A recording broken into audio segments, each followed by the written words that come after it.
bienvenue à la deuxième journée des membres de l'UDA qui regroupe aujourd'hui un panel de haut niveau sur la question des institutions et la croissance économique solidaire. Alors Ousmane Timera sera le modérateur de ce panel qui sera auquel il y aura un ancien Premier ministre, un ministre et un docteur en droit. Et bien évidemment le président du CSDM. Alors je laisse la parole à Ousmane qui va nous accompagner tout au long de ce panel. Merci bien, cher ami. Mesdames et messieurs, chers panélistes, à toutes les personnes qui nous écoutent via cette plateforme, je vous remercie du fond du cœur de votre présence. Une présence qui, nous le comprenons, est pleine de signification dans le contexte dans lequel nous nous trouvons aujourd'hui. Un contexte que l'on dit de crise, mais une crise qui, selon la philosophie que l'on a, peut être positive ou négative. J'en vois certains crier. Comment? De tels problèmes qui assaillent le pays peuvent-ils être considérés comme une opportunité, comme une chance, comme quelque chose de positif? Je répondrai que les coups reçus sur le ring de la vie sont faits pour aider le combattant à résister, à être plus fort. Il n'y a pas de force, il n'y a pas de développement, il n'y a pas de capacité prouvée sans épreuve. Et si c'est à l'aune des épreuves qu'une réussite se jauge, alors notre future réussite, car elle est inéluctable en raison de notre volonté, alors cette réussite future sera à la hauteur de nos ambitions et elle sera belle. Un sujet qui nous intéresse, nous, 10 personnes de la diaspora. Un sujet qui nous intéresse, nous qui sommes porteurs d'une double culture, européenne et africaine. Et il ne s'agit point pour nous de renier l'un au détriment de l'autre ou pour l'autre et vice-versa. Un sujet qui nous intéresse, et c'est celui des institutions, et de leur relation avec la croissance économique qui a pour objectif, ou qui devrait avoir pour objectif politique, la solidarité. Quelle relation? Quel lien? Pour quelle raison est-ce que ce sujet a été posé? C'est un sujet machiavélique, je vous le dis. Il est machiavélique pour quelle raison? Parce que le sujet qui fut proposé doit être plus ou moins questionné, voire déconstruit. Ah bon? Faut-il donc des institutions qui permettent une croissance économique? Et donc l'institution politique doit être soumise à l'économique? Certains peuvent penser ou comprendre le questionnement ou cette problématique ainsi. D'autres, par contre, pourraient dire non. Il y a forcément une relation, car une politique qui ne sait pas assurer le développement et la prospérité de son pays est une politique qui est vouée à l'échec, et elle ne doit pas se poser de questions si les crises, les unes après les autres, viennent déconstruire sa société. Le lien qui est mis entre l'économique et l'institution politique a été déjà pointé lors des événements qui ont conduit à la destitution que nous connaissons durant le mois d'août. La masse a compris d'instinct la relation qu'il y a entre la nécessité d'avoir une politique représentative des volontés du peuple, d'une part, et d'autre part, l'aspect économique gangréné par la corruption. Ce sont les deux problématiques qui sont à chaque fois pointées par les différentes révoltes et révolutions qui ont lieu dans le monde. C'est la même problématique qui est pointée, et je fais ici appel à notre culture musulmane. Lorsque il est indiqué en islam, amruhum shura baynahum, que leur affaire, que leur pouvoir public doit être géré selon la concertation, et juste après, il est immédiatement question de l'économie. La question de la concertation dans la gestion des affaires publiques amène immédiatement à la question de la gestion de l'économique. Enfin, nombre d'études au niveau des institutions internationales, nous ont indiqué la nécessité d'une gouvernance politique digne de ce nom afin de permettre la croissance économique. Nous allons questionner ces programmes qui nous ont été proposés. Mais la relation est implicite, elle est là. De quelle nature est-elle? Nous avons des panélistes qui, du haut de leur savoir et de leur expérience, nous donneront non pas seulement des réponses toutes faites, mais des pistes de réflexion. Aujourd'hui, nous sommes face à des peuples, des populations qui n'entendent plus être dirigées benoîtement par des gens qui prennent leur savoir ou leur commande de l'extérieur et d'autres expériences. Aujourd'hui, nous avons besoin, en tant qu'Africains, de nous retrouver, de nous parler, de nous inspirer de notre expérience. Pas d'institution si celle-ci n'est pas fondée sur notre expérience. Nous avons aujourd'hui deux éléments, et je vais terminer mon introduction là-dessus, qui devraient nous interpeller et nous indiquer que le sujet que nous sommes en train de traiter est d'actualité. Elle est encore plus criante que lors des indépendances. Quel type d'institution politique, économique et sociale nous choisissons pour organiser notre société? Une institution, quelle qu'elle soit, est une permanence d'attitude, une permanence de règles qui aide la société à se tenir et à aller dans le but et les objectifs qu'elle se donne. Si ces institutions ne sont pas solides, il y a un délitement alors de la société.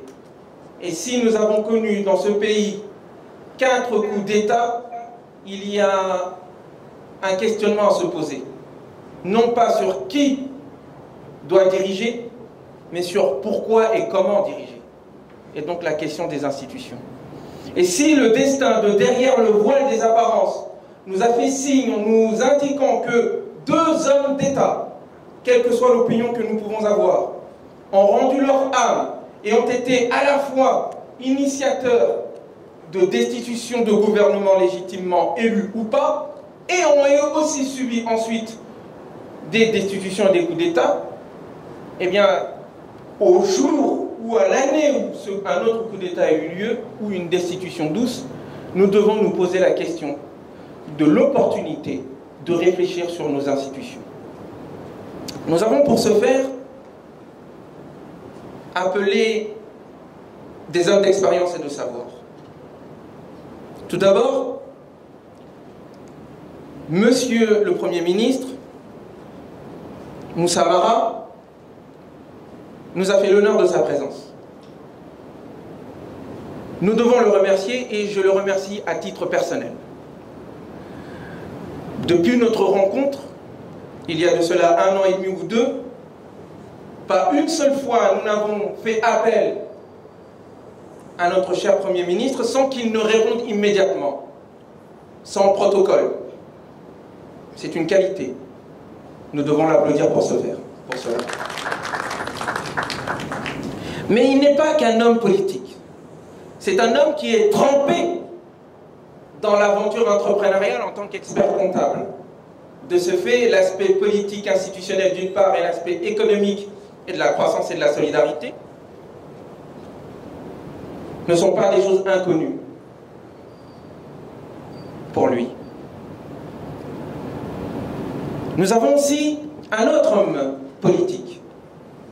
Et il est bon de savoir, à la différence de ce qui peut se passer en Europe, nous avons ici des hommes et des femmes politiques qui savent de quoi je parle, eh bien, nous avons des hommes politiques qui sont accessibles. Et nous en avons un autre, Amadou Thiam, qui a avec moi un certain nombre d'atomes crochus où nous nous sommes parlé tout à l'heure, et d'aucuns me disaient tu devrais faire connaissance avec M. Thiam. Pourquoi? Parce que c'est une personne qui à la fois est ancrée dans la modernité et qui n'est point dans le reniement de sa tradition. Il est à la fois dans l'islamité et en même temps dans la modernité. Tu devrais le rencontrer. Nous nous sommes rencontrés. Mais il est avant tout porteur d'une expérience pour les sujets qui nous concernent ici. Il est effectivement, il a été élu député lors de la précédente Assemblée nationale. et a été élu second vice-président de l'Assemblée nationale. Et enfin, lors du dernier gouvernement, il fut nommé ministre des réformes institutionnelles et des relations avec la société civile. Il est en plein cœur de notre sujet. Une autre personnalité qui se trouve de derrière les océans a été invité et il a eu la gentillesse et nous a fait l'honneur de participer. Il s'agit de notre cher ami Amadou Mohamed Maïga, docteur en droit, spécialiste du droit minier et consultant au Canada.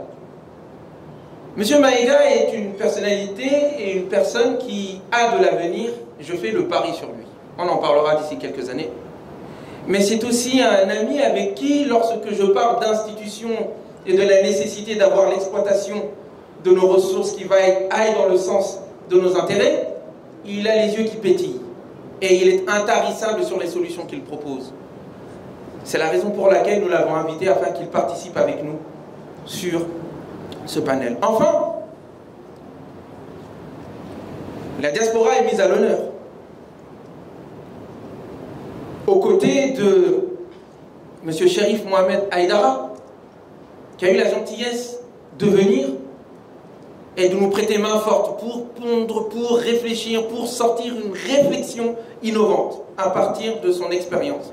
Il est en effet le président du CSDM, Conseil supérieur de la diaspora malienne, et lors de nos conversations, car toutes les conversations sont inspirantes, il m'a fait peur du fait que non seulement il agissait pour pousser la diaspora à venir s'investir au Mali et en Afrique de façon générale, mais il est aussi investi dans l'exploitation minière et agricole, et ce non pas seulement au Mali, mais dans divers pays de l'Afrique de l'Ouest.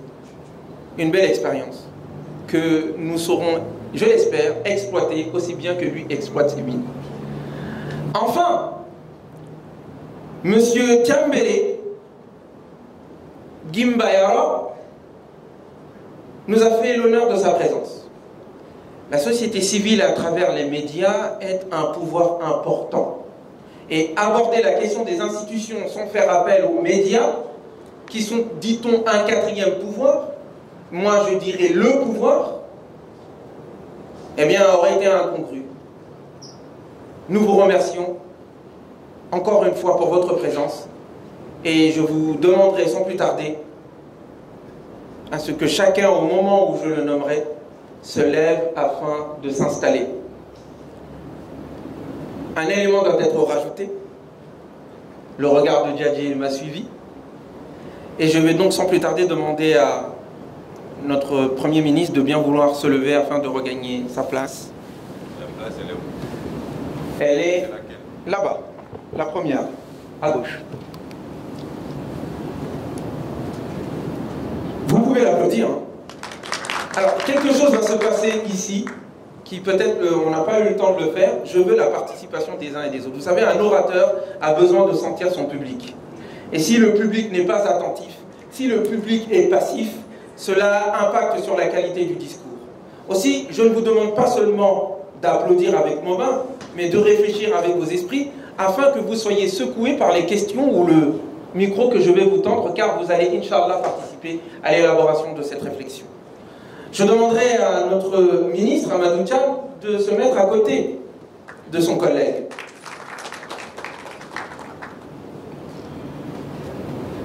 Monsieur Amadou Mohamed Maïga est déjà en place. Il est là. Je le remercie. Enfin, je demanderai à M. Cherif Mohamed Aïdara de rejoindre notre table ronde. Et bien sûr, je n'oublie pas notre cher journaliste, M. Tiambele. On les applaudit bien fort. Je dirais que Dieu nous assiste et on verra à la fin si nous en sortirons vivants. Encore une fois, merci. Commençons. Entre eux, il se peut que les uns et les autres aient des réactions par rapport aux propos tenus par d'autres, ou peut-être qu'ils ont des ajouts à faire. Ça durera à peu près 3 minutes chacun. Et ensuite, nous donnerons la parole au public au public en salle prioritairement, mais aussi le public qui nous suit, nombreux, me dit-on, à travers Internet. Cela durera à peu près 40 minutes, afin que nous puissions terminer, s'il plaît à Dieu, aux alentours de 17h, et que nos esprits soient aussi bien remplis par les propos que l'espoir qui nous tient à cœur aujourd'hui. Ma première des questions, elle s'adresse à notre docteur. Germanou Maïga, spécialiste du droit minier, et la question la voici. Elle se pose aussi à vous, cher public. Est-ce que le choix en matière d'institution, politique, économique ou sociale, a un quelconque impact sur la croissance économique et la manière dont on va utiliser cette croissance? Je répète donc la question. La croissance économique est-elle impactée par le choix des institutions sociales, politiques et économiques? Je lui donne 10 minutes pour qu'il s'exprime. Écoutons-le attentivement, prenons des notes pour ensuite, effectivement, le questionner et l'interpeller. C'est à toi, cher Amadou. Du pays et qui ont un engouement vis-à-vis de la question politique et vis-à-vis des problématiques de ce pays-là qui nous tiennent à cœur, puissent apporter leur petite contribution dans la discussion globale dans le cadre de la politique pour, en tout cas, comme on le dit, pour une refondation. À moi, Ousmane Timéra, et dans ma tradition à moi, je suis Songwe d'ethnie. Les jeunes, en fait, ne parlent pas avant le vieux. Mais je pense qu'on pourra faire une exception aujourd'hui et je demanderai tout d'abord, en fait, toutes mes excuses en tant que Timéra va être mondialisé très très bientôt. Alors, sur votre question, en fait, sur votre question relative à la croissance économique ou à la question de l'institution, est-ce que les ressources minières, en fait, la question institutionnelle, en tout cas, à elle,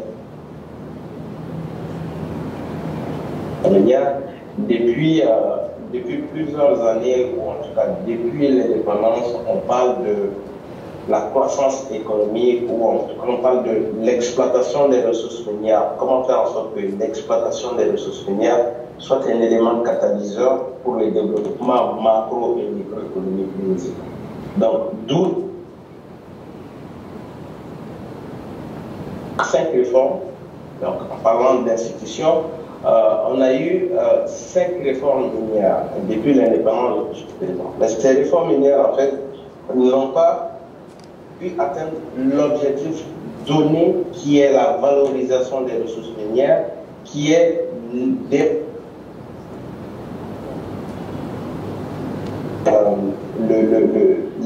de donner, en tout cas, d'impacter de façon considérable au niveau microéconomique. Donc, on a un certain nombre de chiffres, en fait, qui ont été donnés, si je me base sur les rapports de l'ITIE. La contribution des compagnies minières dans l'économie malienne, c'est de 6,6% du PIB, mais le contrat se trouve encore une fois au niveau microéconomique. Malgré ces chiffres qui a donné, malgré cette contribution au niveau du PIB national, on voit que la contribution du secteur minier ou du secteur extractif de façon générale donc, dans tous les secteurs d'activité, le secteur minier ne contribue qu'à 1% en termes d'emploi. Donc, ce qui signifie qu'il y a un déphasage énorme entre la croissance économique, ou en tout cas les données statistiques en termes de croissance économique au niveau macroéconomique,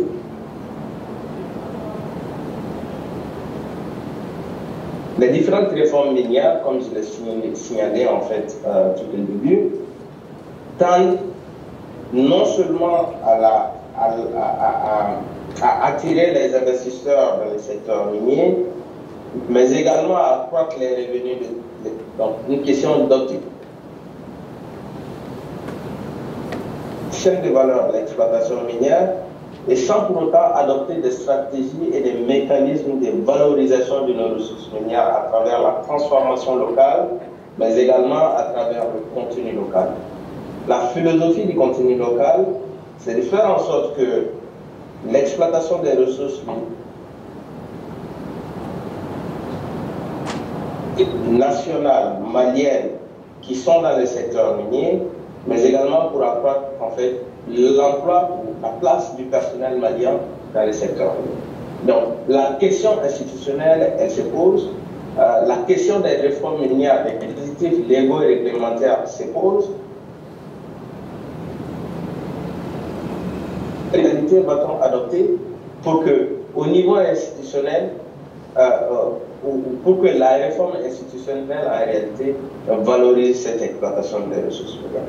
Je m'arrête là pour le moment et je vous donne la parole. Je vous redonne la parole. Je te remercie.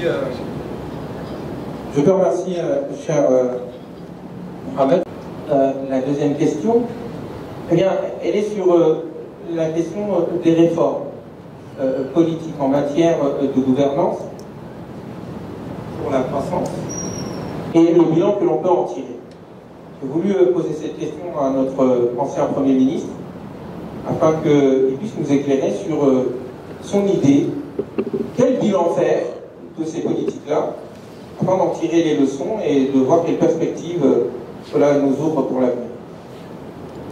À vous toutes et à vous tous, et merci aux organisateurs de cette activité de manière globale, hein, parce que j'ai compris que depuis hier, vous êtes en train d'échanger sur plusieurs problématiques ayant trait au développement économique, à la participation de la diaspora et notamment des jeux, à la construction économique de notre pays, construction économique qui est un des déterminants majeurs de la sortie de crise.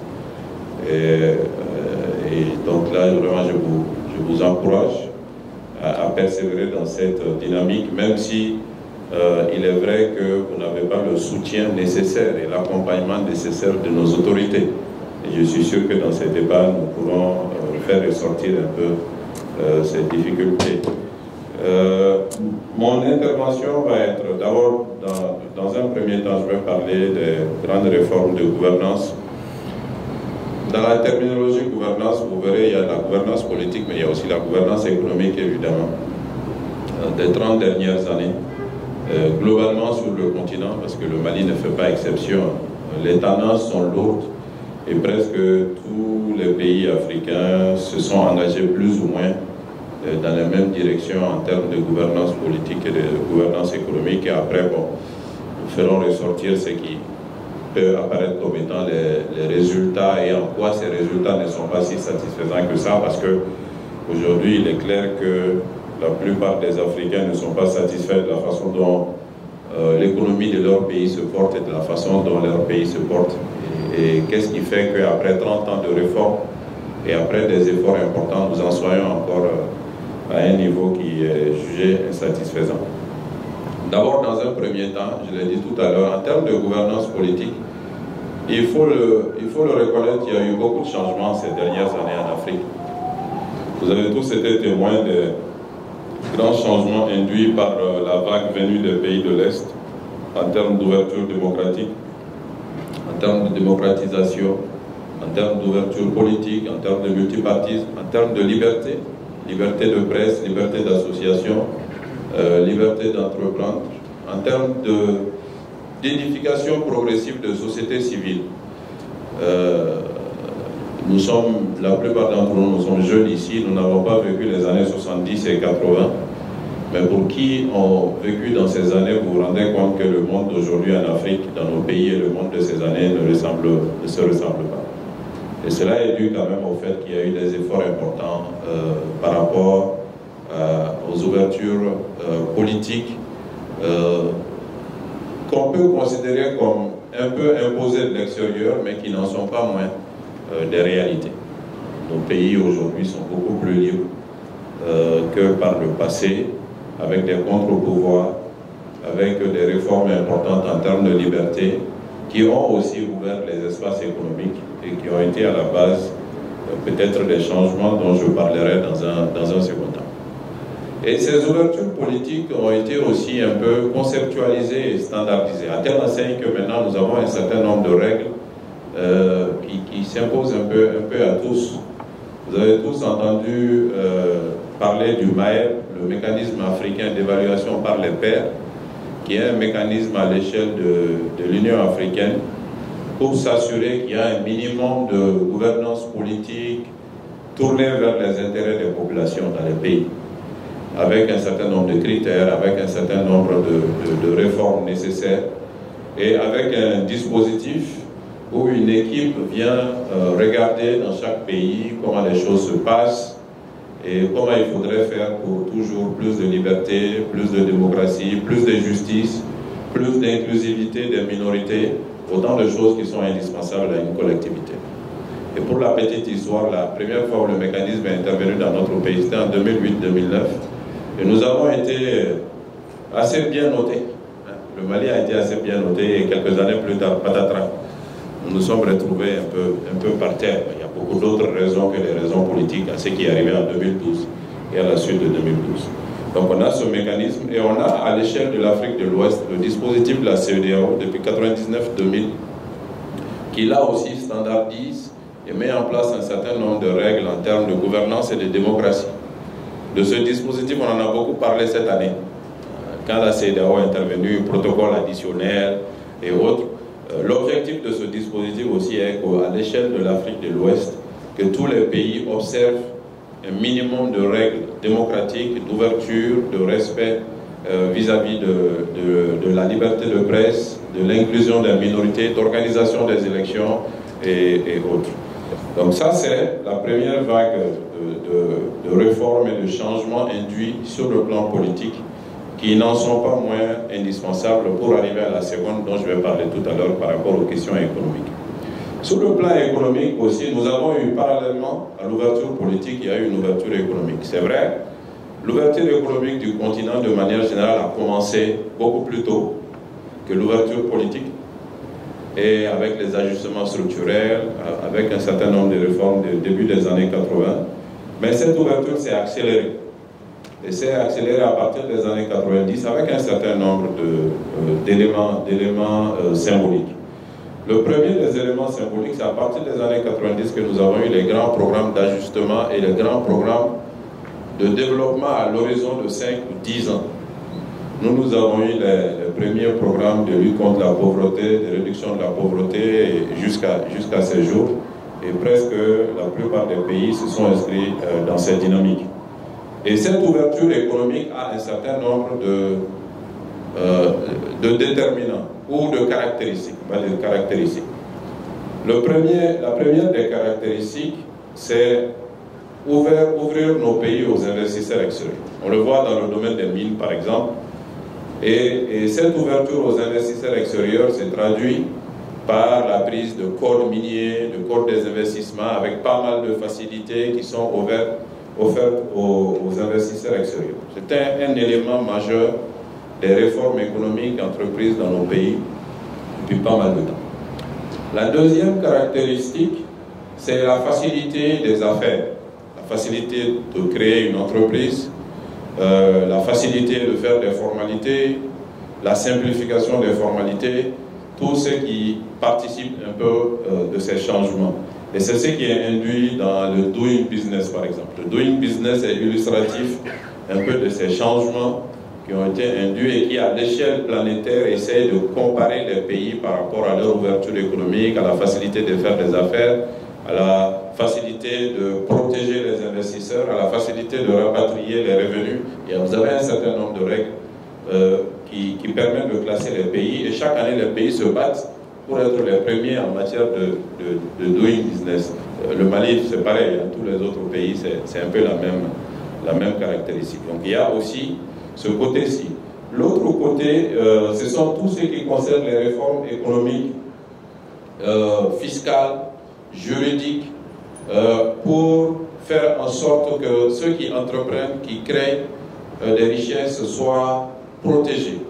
Et que ces règles soient de plus en plus communes. L'OHADA, par exemple, c'est la caractéristique majeure de cela. L'OHADA, c'est l'Organisation en Afrique du droit des affaires. Ça a commencé en 1993. Le traité de Port-Louis a été signé en 1993. Et vous avez un certain nombre de textes qui ont été pris dans le cadre de l'OHADA, droit des affaires, droit comptable, sûreté, procédure collective et autres textes pour justement faire en sorte que ces facilités que les pays offrent, qu'on puisse les mettre progressivement en commun, toujours dans la même direction. Donc ça, c'est quelques réformes économiques majeures. Maintenant, 30 ans après cela, après que nos pays se soient ouverts, après que nos pays aient fait des efforts importants en termes de liberté, d'entreprendre et autres, qu'est-ce qu'on peut retenir comme conséquence ou impact? Il est un fait dont on ne parle pas beaucoup. C'est que ces 30 dernières années, jamais l'Afrique n'a connu autant de prospérité que ces 30 dernières années. Ça, il ne faut pas l'oublier. Beaucoup de personnes n'en parlent pas, mais c'est une réalité. Et particulièrement à partir du début des années 2000. Les années 90 ont été des années de rodage, mais à partir du début des années 2000, il y a eu, tous les pays africains se sont inscrits dans des trajectoires de croissance importantes. Donc il y a eu des croissances, et sur des périodes longues, de 2000 à 2020 par exemple, il y a eu une période de croissance importante. Ce n'est que la pandémie coronavirus qui marque un peu un coup d'arrêt à cette situation. Sinon l'Afrique, globalement, l'Afrique au sud du Sahara a cru entre 2000 et 2020 au-delà de 4% annuel. Donc ça, c'est quand même une réalité importante qu'il ne faut pas oublier. Maintenant, malgré cette croissance, la pauvreté n'a pas reculé. On a d'ailleurs beaucoup plus de pauvres que dans les années 90. Qu'est-ce qui explique cela? Il y a un certain nombre d'éléments qui expliquent cela. Ce sont ces éléments peut-être qu'il faut retenir un peu de ma présentation. La première chose est que nous avons une période de croissance, mais nous avons aussi une croissance démographique très forte. Autour de 3% sur l'ensemble du continent. Et donc quand vous avez des croissances de 4% économiques et des croissances démographiques de 3%, le supplément de richesse, c'est 1%. Sauf que la croissance économique, elle n'est pas également répartie dans la population.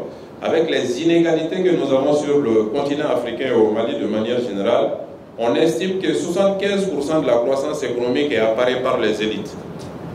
Donc si vous voulez que la croissance ruisselle, par exemple, à hauteur de 4% dans la population, il faut avoir 10% de taux de croissance. Parce que nous sommes des pays très inégalitaires. Et ensuite, la croissance sur le continent est tirée par des moteurs qui ne sont pas des moteurs impactant la pauvreté. Par exemple, le secteur des télécommunications. Le secteur des télécommunications est un secteur qui a cru de manière exponentielle ces 20 dernières années. Mais c'est un secteur qui a très peu d'impact en termes de réduction de la pauvreté. Ce sont des grandes compagnies et ce sont les actionnaires des grandes compagnies qui bénéficient d'une bonne partie de ces fruits de croissance. Quand Orange réalise 400 et quelques milliards de chiffre d'affaires, ce sont les actionnaires de Orange qui en sont bénéficiaires essentiellement. Et puis vous avez les grandes compagnies de travaux publics. Prenons l'exemple de la Côte d'Ivoire. La Côte d'Ivoire, les 10 dernières années, c'est le pays en Afrique de l'Ouest qui a cru le plus. La croissance s'est caractérisée essentiellement par les grands travaux. Il se trouve que les grands travaux, les bénéficiaires sont les compagnies de BTP. Et quand ces compagnies de BTP sont détenues par des étrangers, ça fait que les ressources partent à l'extérieur. Donc vous avez théoriquement et en réalité une croissance, mais vous avez très peu d'impact sur une bonne partie de la population. Donc la croissance africaine et la croissance dans notre pays aussi se traduit par ces types de particularités. C'est ce qui fait qu'on a une croissance, mais on a très peu d'impact sur la pauvreté et notamment des populations les plus démunies. Troisième élément, c'est que la plupart de ces réformes n'ont pas touché le niveau interne. J'ai dit tout à l'heure, on s'ouvre pour des investisseurs extérieurs. Mais qu'est-ce qu'on fait des investisseurs intérieurs? Et qu'est-ce qu'on fait aussi des investisseurs nationaux qui sont situés à l'extérieur du pays et qui voudraient investir dans le pays, la diaspora par exemple? Il n'y a pas eu, y compris par des pays comme le nôtre qui ont une grande proportion de la population qui vit en diaspora, il n'y a pas eu de véritable stratégie économique vers les investisseurs intérieurs et vers les investisseurs nationaux qui sont situés à l'extérieur de nos pays. Pour moi, c'est une erreur importante. Et nous avons évidemment ignorer les déterminants de nos économies et les sources de création d'emplois et les sources de réduction de la pauvreté. Au Mali, si vous voulez réduire la pauvreté, il vaut mieux investir sur le secteur agricole. Et notamment dans les zones rurales. C'est là où la population la plus pauvre vit le plus. Plutôt que d'investir sur des grandes infrastructures. Il faut aussi investir dans les grandes infrastructures. Mais si vous voulez avoir un impact sur la pauvreté, il vaut mieux cibler les zones rurales, par exemple. Donc ça fait que nous devons adresser ces nouveaux défis. Continuer sur tout ce qui a été lancé dans les années 90, mais essayer de piloter nos économies pour tenir compte de nos réalités. Diaspora, opérateurs économiques internes, zones de poches de pauvreté, même dans les villes aussi, les économies locales, les très petites entreprises, le secteur informel. Nous n'avons pas encore suffisamment de stratégie économique vers ces zones, et c'est ce qui peut expliquer sans doute que malgré les efforts macroéconomiques et les progrès réels macroéconomiques importants, nous avons eu encore peu de résultats sur le plan microéconomique. Je pense que j'ai dépassé les 10 minutes, mais j'ai récupéré un peu le crédit de notre ami Maïga. Merci bien. Non, vous pouvez applaudir. Merci beaucoup pour cette présentation. Elle est claire, elle n'a même pas besoin d'être resynthétisée. Un décalage entre la croissance économique réelle qui existe et la réalité de l'activité économique et des retombées en termes de lutte contre la pauvreté. Et comment donc réduire ces écarts-là. C'est, je pense, l'avenir en tout cas. L'avenir se dessinera à l'aune de la solution que nous trouverons pour ce sujet. Je vous remercie. Sans plus tarder, nous allons aborder une autre question, mais qui est en lien avec celle-ci, et il s'agit au fond de réfléchir sur le type d'institution maintenant sur laquelle nous devons réfléchir. C'est une question les institutions, c'est toi.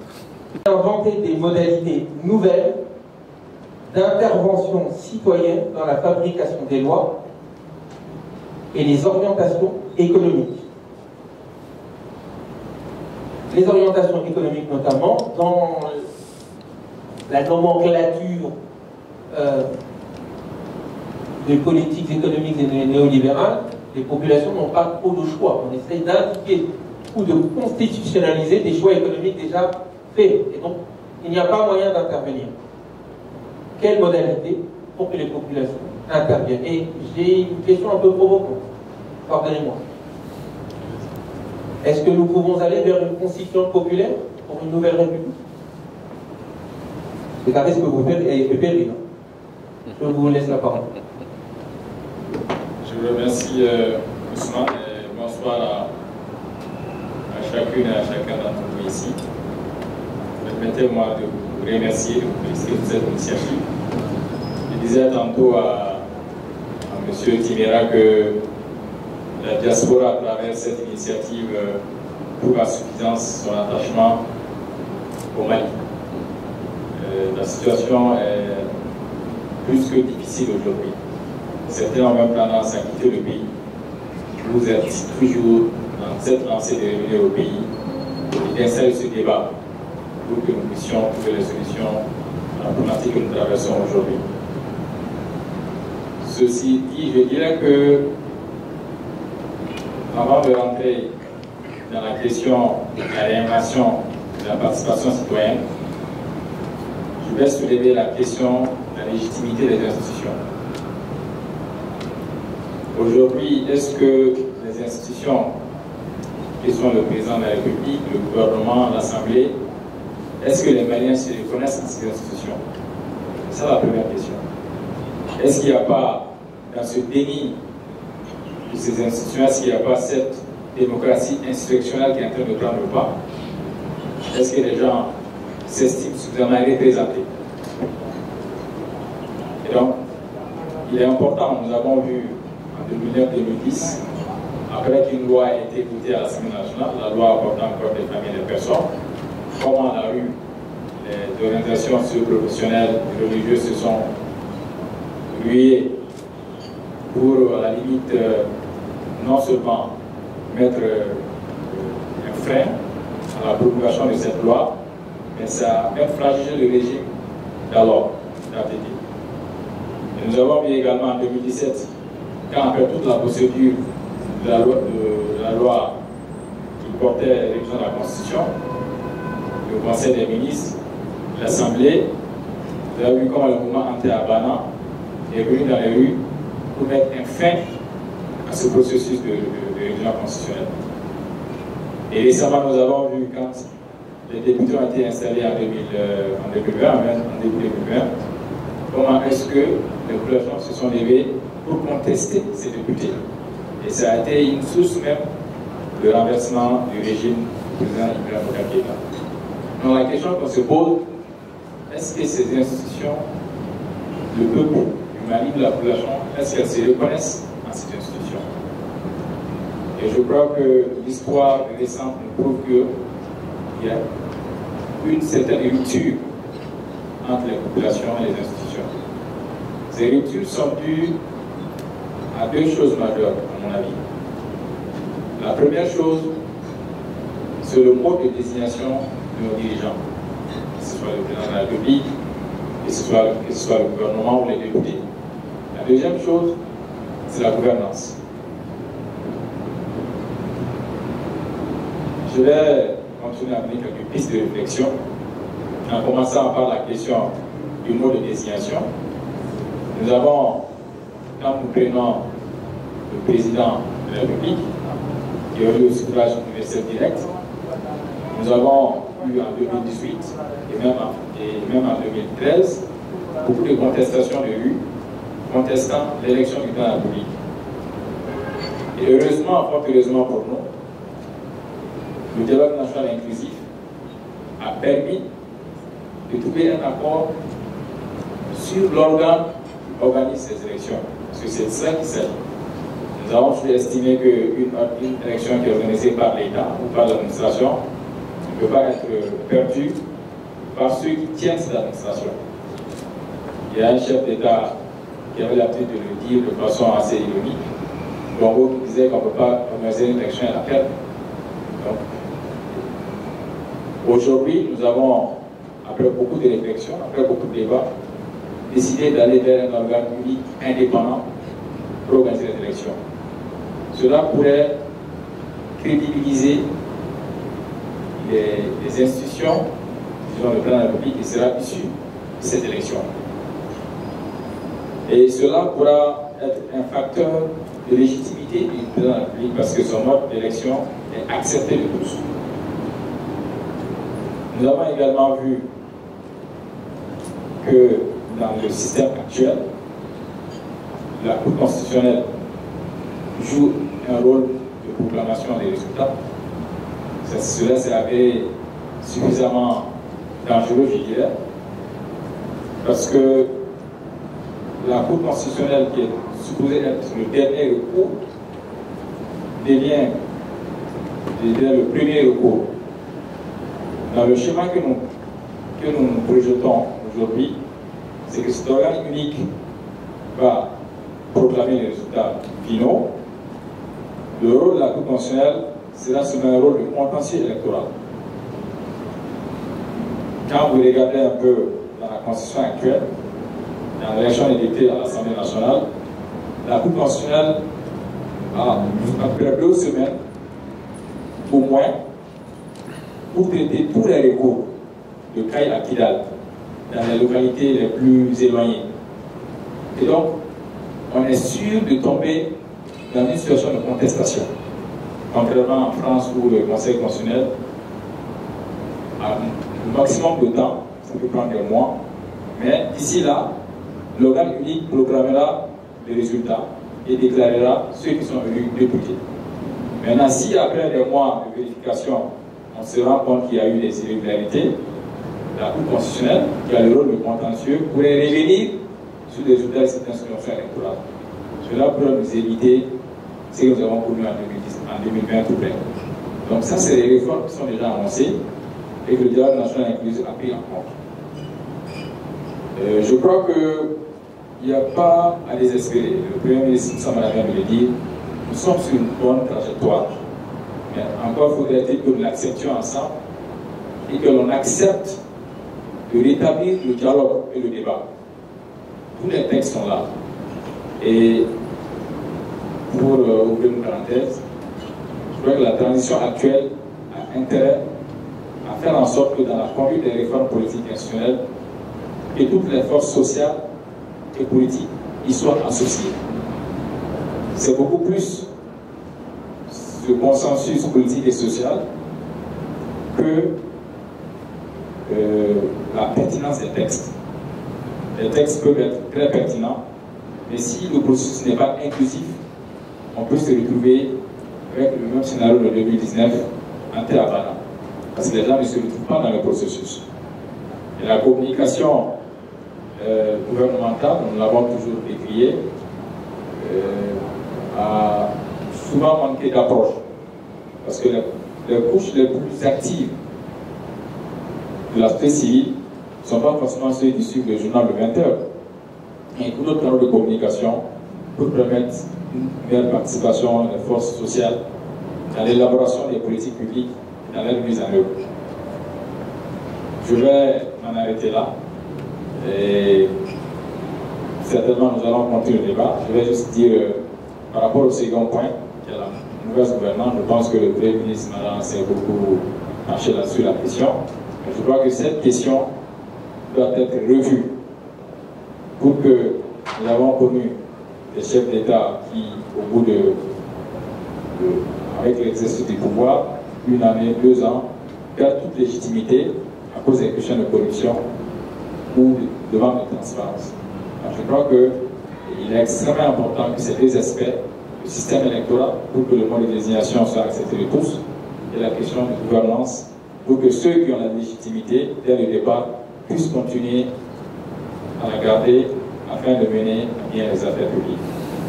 Je vous remercie. Je vous remercie. On peut applaudir notre prof.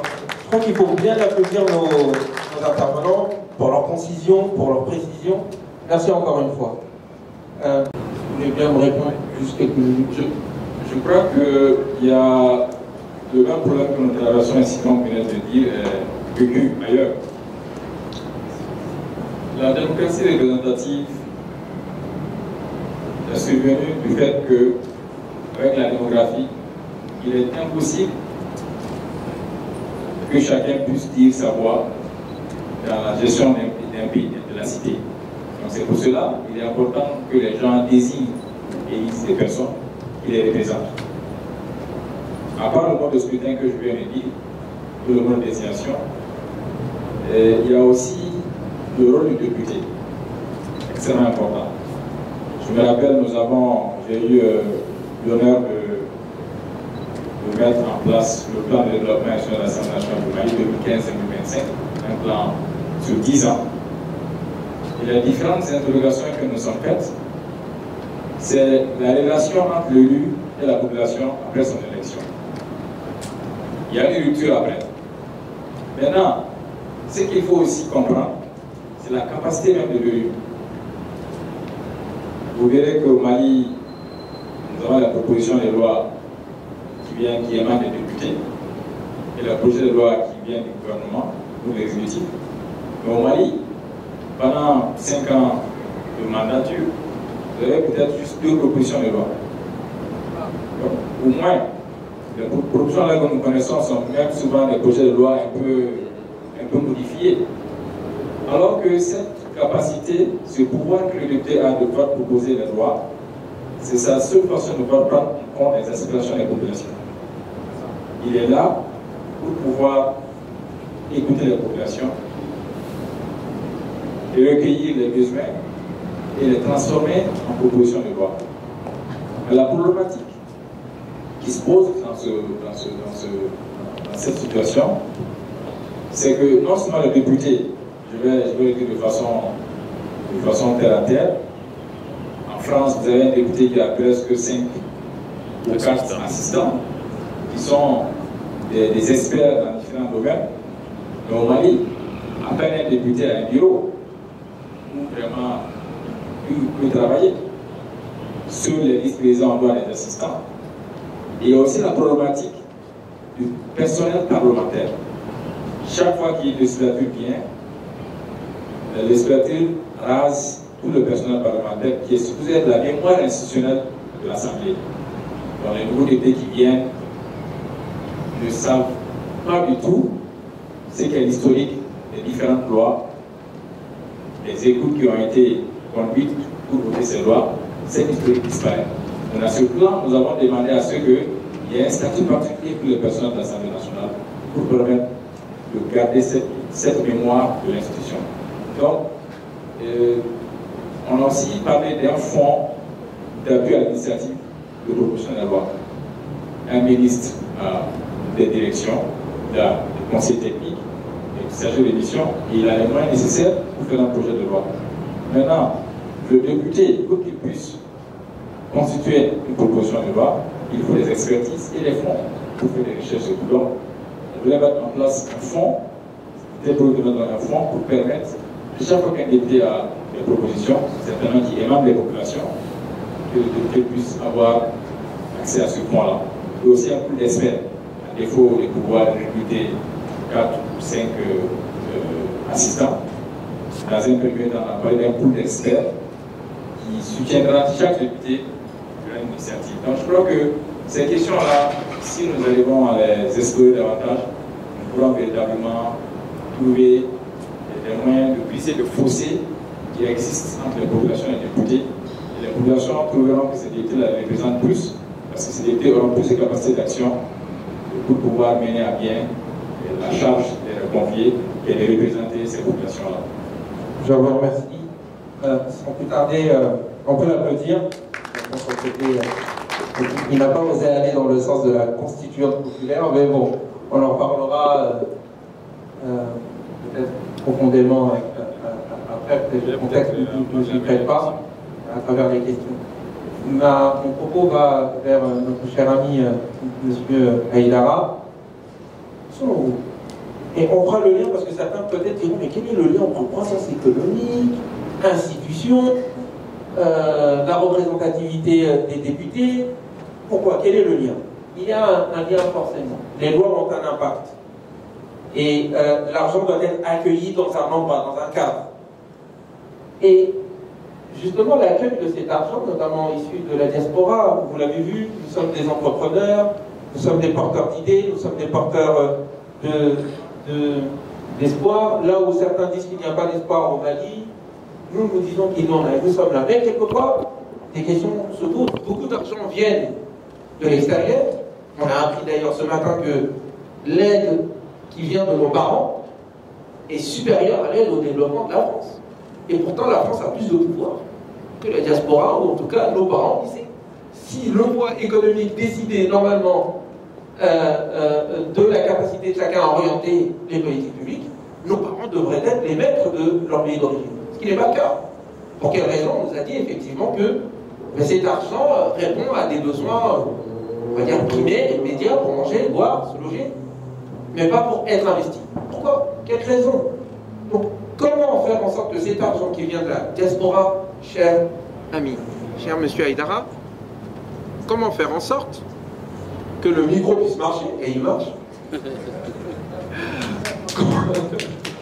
Comment faire en sorte que cet argent soit utilisé dans le sens du développement de notre pays, premièrement. Deuxièmement, et c'est une question qui peut-être pourra intéresser nos autres organisateurs, une personne doit prendre un autre micro, mais comment faire en sorte que, quels sont les secteurs clés dans lesquels il faut investir, et qui sont des secteurs moteurs de développement?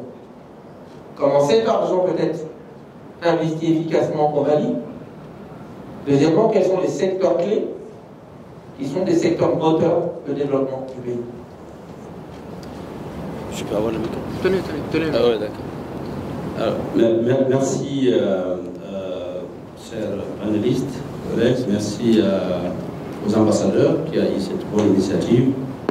On se retrouve une fois par an pour revoir le chemin de développement du Mali. Et quand vous êtes avec Moussa Mara, il est difficile de parler de l'économie du Mali. Lui-même, il est économiste, un expert comptable et un ancien premier ministre.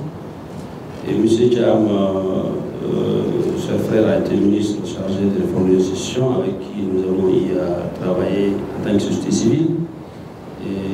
cadre du DNI, il a apporté une contribution inestimable. Et je peux vous dire que la contribution apportée par M. Cham avec l'aide de certaines personnes nous a tracé une feuille de route pendant le DNI, dont, je me rappelle, le Premier ministre a intervenu pendant 17 fois et toutes ces interventions ont été prises en compte. C'est sûr que lui n'a pas compté, moi j'ai compté. Alors aujourd'hui, nous avons une feuille de route tracée par ces deux personnes qui sont assises là pour le valider demain, dans lesquelles nous avons eu 114 recommandations, malheureusement qui n'ont pas été suivies de fait. Alors, je veux tenter de répondre à votre question. Et en tant que président du Conseil de la diaspora malienne, nous sommes 6 millions. La diaspora a toujours été un vecteur de développement dans les pays qui ont compris leur importance. Et vous savez, il faut une politique économique. La politique de gouvernance, M. le Premier ministre Mara a bien défini. Nous sommes tous dans le même cadre, et une période d'engouement, d'apprentissage, et après, des décisions ont été prises. Et malheureusement, on a été confronté à des impositions ou à des injections des institutions de personnes. On nous a imposé un mode de développement que nous-mêmes, on n'a pas défini. Et si nous ne réveillons pas notre politique économique, le développement ne se fera pas. Et conséquemment, la pauvreté s'augmentera de jour en jour pour la simple raison, je ne suis pas d'accord avec Sarkozy, mais le gap entre notre taux démographique et notre taux de croissance est difficile à combler. C'est là, c'est une réalité. Mais une fois qu'un peuple a pris connaissance d'un problème, il n'y a aucune raison qu'il ne trouve pas une solution. C'est là où nous, diaspora, nous disons, on ne comprend pas ces politiques. Et nous avons tout en termes de première richesse. Parce que l'or que nous avons, les ressources minières que nous avons, ce n'est pas la richesse d'un pays. Un pays est riche d'abord à travers ses ressources humaines. Et la diaspora regorge de ressources humaines importantes, y compris celles de l'intérieur. Mais cela ne peut être appliqué ou applicable quand nous avons une politique de développement qui permet de les réaliser. Les assemblées qui sont, enfin l'assemblée qui est là, les députés qui sont succédés, qui je voulais dire, et n'ont pas eu de moyens pour proposer de loi pour des changements allant vers le développement du Mali en votant de politiques économiques. C'est de ça qu'il s'agit. Ceux qui payent, pour nous, c'est eux qui vont décider de notre développement. Nous n'avons pas pu être en mesure de s'assumer, je dirais. C'est ce qui explique notre cri de cœur depuis 5 ans en disant il nous faut des députés à l'Assemblée nationale. On est un tiers de Maliens, et pourquoi avoir des députés à l'Assemblée nationale? Le Mali a été le premier pays à avoir dédié un ministère plein à sa diaspora. Aujourd'hui, dans la sous-région, les pays se sont venus s'inspirer du modèle malien pour réorganiser les propres diasporas et avoir le député à l'Assemblée nationale. Un pays comme le Sénégal aujourd'hui, on appelle Sénégal émergent, a 15 députés dans son assemblée. Donc nous nous sommes dit, tant qu'on n'a pas de députés à l'Assemblée nationale, pour contrôler l'action gouvernementale, et les députés qui vont proposer le projet de loi pour changer le modèle économique du Mali, parce que ça ne convient pas. Imaginez-vous, nous sommes déficitaires d'année en année entre 30 et 37% de notre budget national. Et rien qu'à Bamako, 54% de notre budget national est utilisé ici à Bamako. Mais qu'est-ce que les Caïsiens ont fait à Dieu pour qu'il n'ait pas une université? Alors que nous avons des compagnies minières et on s'en félicite. Moi, je suis dans les mines, j'ai investi en Guinée, et pour la petite histoire, pour vous dire, la diaspora malienne a été toujours une diaspora la plus dynamique. J'ai initié en Guinée, pour la première fois dans l'histoire des mines, que l'État prenne des parts au stade de prospection. Nous avons créé une compagnie qui s'appelle SMA, Sovereign Mine of Guinée, et Sovereign Mine of Africa d'abord à Londres. On a créé un Guinée, on appelle SMG, Sovereign Mine of Guinée, où on a donné 40% à l'État guinéen. C'était difficile d'accepter à l'époque. Nous nous avons dit, prenez 40%, nous allons financer entièrement la prospection. Si nous trouvons quelque chose comme le code vous donne 15%, quel que soit notre niveau d'investissement, vos actions ne descendra pas, ne sera pas liée au-dessous de 20%. Donc, c'était aperçu comme étant innovateur. Et nous avons pu aujourd'hui avoir une mine avec une réserve conséquente pour l'exploitation des 30 ans. Et aujourd'hui, nous sommes en partenariat avec Managem. Managem a été créé avec ceux qui parmi Société guinéenne patrimoine lié pour exploiter la mine. C'est à 300 km de vol d'oiseau de Bamako, c'est à Magana, dans la région de Magana. Donc, ceci dit simplement que l'attraction des investisseurs miniers au Mali a été l'une des meilleures. C'est pour cela que nous avons beaucoup plus de mines au Mali que dans les autres pays. Mais ce qui a manqué, M. Mike dit tout à l'heure, le local content, c'est-à-dire le contenu local. Je ne peux pas comprendre qu'on n'a pas une université ou une école professionnelle à Caille. Nous avons, M. Mara, le Premier ministre pourra me corriger, on a 22,7% de notre recette budgétaire vient de recettes de minières. Et 70% de ces 22,7% viennent de la région de Caille. Alors, comment se fait-il que Caille n'a pas une école professionnelle pour leur permettre de bénéficier du contenu local? Donc, c'est simplement une question d'une mauvaise politique économique minière. Donc, ça c'est résumé. Nous avons le CMDT. Nous exportons du coton. Cette année a été une année qui n'est pas comme les autres, c'est vrai. Mais, vous savez, nous importons 65 milliards de bazins par an. Nom de Dieu. 65 milliards de bazins que nous importons ailleurs. Alors que nous sommes le premier producteur de coton. Qu'est-ce qui a empêché tous les gouvernements qui sont succédés, y compris le Premier ministre Mara, d'avoir un accord avec le pays qui fait l'industrie du bassin, ça s'appelle Soleil ou je ne sais où, pour délocaliser un transfert technologique. Ça aurait créé beaucoup d'emplois.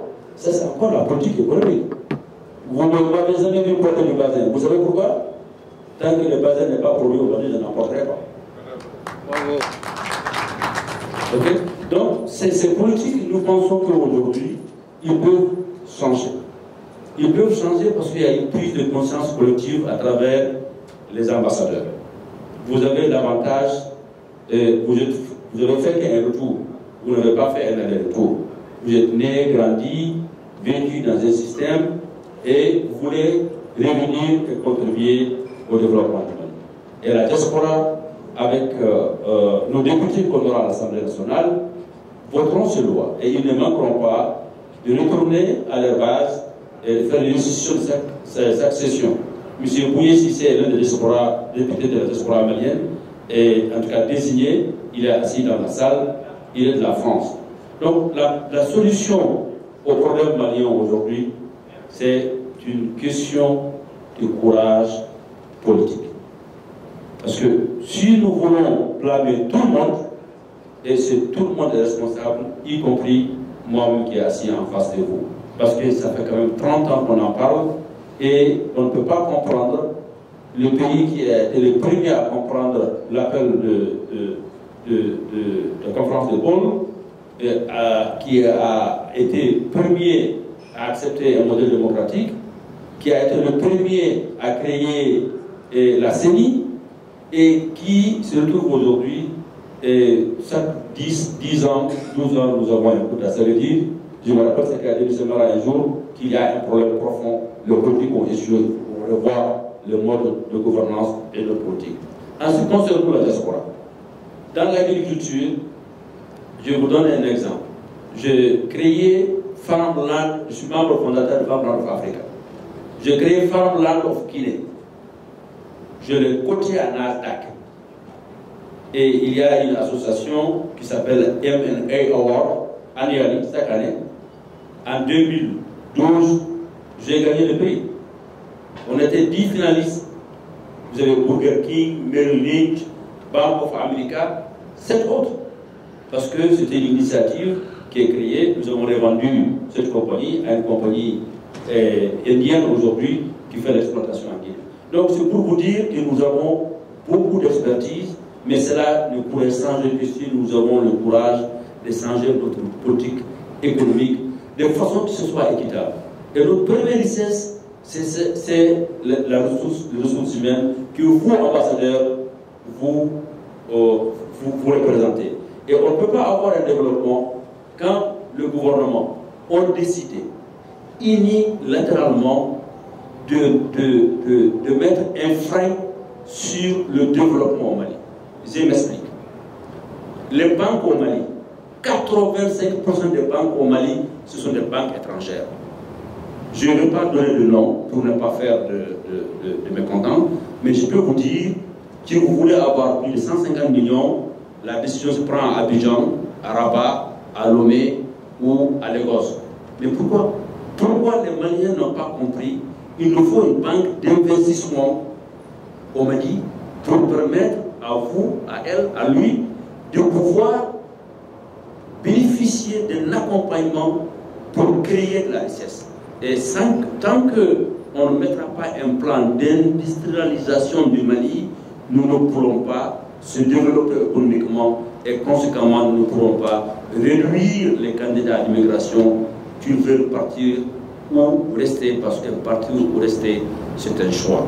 Donc, encore une fois, la question fondamentale ici, c'est la politique économique, et je pense que la transition permettra, Inch'Allah, à la diaspora de dire aux Maliens de l'intérieur, il nous faut purement et simplement un nouveau contrat social au Mali qui prendra en compte notre plan de développement dans les 25 années à venir. Je vous remercie. Merci. Je vous remercie. Je m'envoie à celle de mes prédécesseurs pour féliciter les organisateurs de cette initiative, les ambassadeurs. Remercier mes prédécesseurs, le ministre Cham et M. Aïdira. Quand je quittais ici le 29 décembre 2003 pour répondre à l'invitation de Diadé Soumaré, c'est pas celui-là.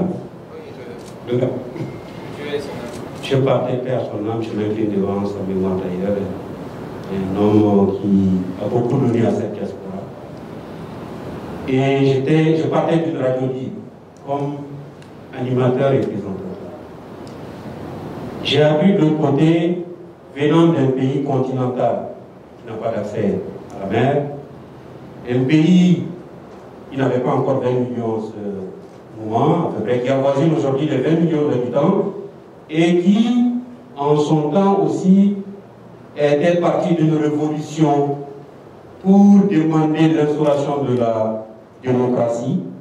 Les jeunes, dans la chute du mur de Berlin, de la perestroïka, de toute cette politique de vague contestatrice qui s'était levée dans les années 90 pour introduire les conférences nationales en Afrique, on avait eu un monde à rebâtir à notre image, à notre façon, et là, les responsables institutionnels qui ont intervenu, donc, fort heureusement rappelé dans le contexte, en situant dans le temps cette réalité du moment. Le Premier ministre Mara l'a rappelé fort heureusement, les évolutions économiques, il s'allait apaisantir là-dessus. La réalité est qu'on attache beaucoup à l'or. La première richesse du Mali est l'agro-pastoral, parce que nous sommes un pays qui, en réalité, a un potentiel énorme, mais qui est mal évalué. Peut-être que les politiques qui se sont succédés jusque-là n'ont pas eu le discours institutionnel, tel que l'a fait le ministre Cham, pour le véhiculer dans une communication lisible, parce que notre tendon d'Achille, la difficulté majeure du Mali, a été une difficulté institutionnelle de communication. Et je prends ma part de responsabilité pour avoir parlé au président de la République, le dernier président, une seule fois lors d'une seule conférence à Bruxelles. J'en suis aussi responsable.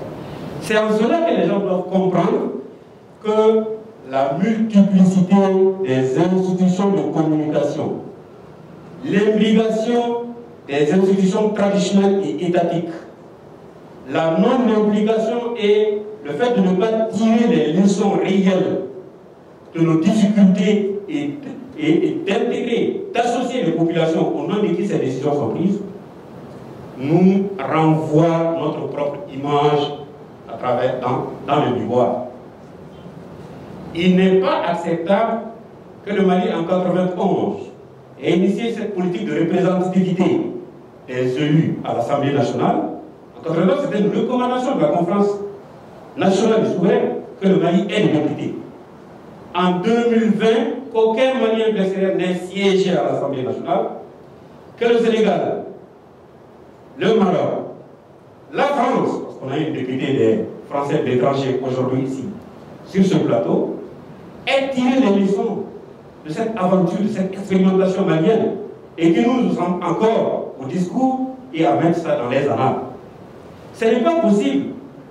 En 1991, nos experts ont pensé qu'en 40 jours, on pouvait organiser des élections et pouvoir remplacer la première institution que le président de la République en 40 jours. À la pratique, les ministres me corrigeront si je fais une erreur, on voit que c'est pratiquement impossible d'aller vers cela.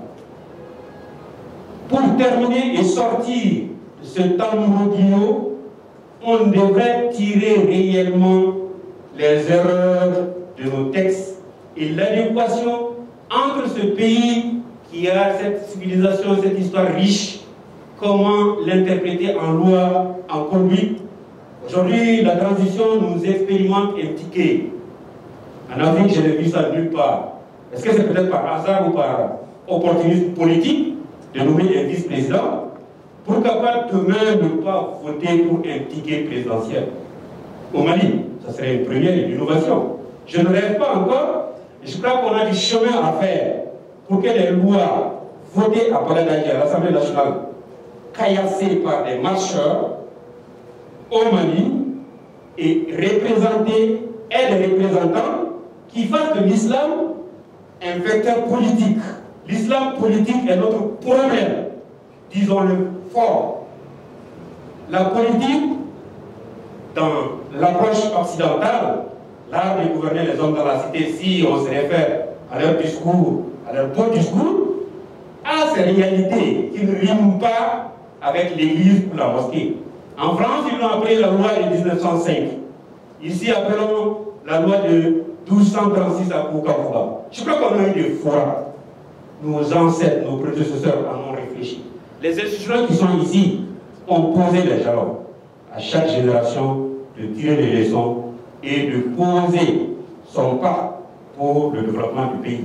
On en saurait réellement tirer profit de cela pour le Mali, pour ce pays, qu'en pensant collectif, en jouant tous ensemble, parce que cette diaspora qui est en face aujourd'hui, elle est gorge d'experts. S'ils ont pris nos ressources, ils ont formé nos enfants là-bas, ramenons-les pour construire ce pays. Parce que l'avenir de ce pays est le nôtre, mais sa chute et son destin qui Dieu nous engage tous du bois est celui de ses seuls ennemis. Je vous remercie. Merci beaucoup. Ce fut profond, bref et historique. Il était prévu, nous avons à peu près 40 minutes. Le public devait intervenir dès maintenant. C'est ce qui était prévu à l'initiale. Il était prévu qu'il y ait un tour de parole pour les panélistes qui souhaiteraient de 3 minutes chacun pour réagir sur les propos qui ont été tenus, approfondir certains points. Il y a un débat, une discussion. Ce que je vous propose, c'est qu'on maintienne quand même ce qu'on a prévu. Si je calcule bien, ça fait à peu près 5 personnes. Il y a différentes critiques en fait, qui ont été effectuées à ce sujet-là en disant qu'on apporte beaucoup plus d'importance à l'or. et on essaie en tout cas de mettre en marge ou de marginaliser un certain nombre d'activités. Ça, la question de la diversification, en fait, elle est importante, elle est d'autant plus importante qu'il faut maintenant, qu'il y a des politiques maintenant que les compagnies minières sont en train d'adopter dans le cadre, en fait, de développer des projets d'agrobusiness pour qu'à la fin de la mine, la population locale puisse en fait aller dans ce secteur-là.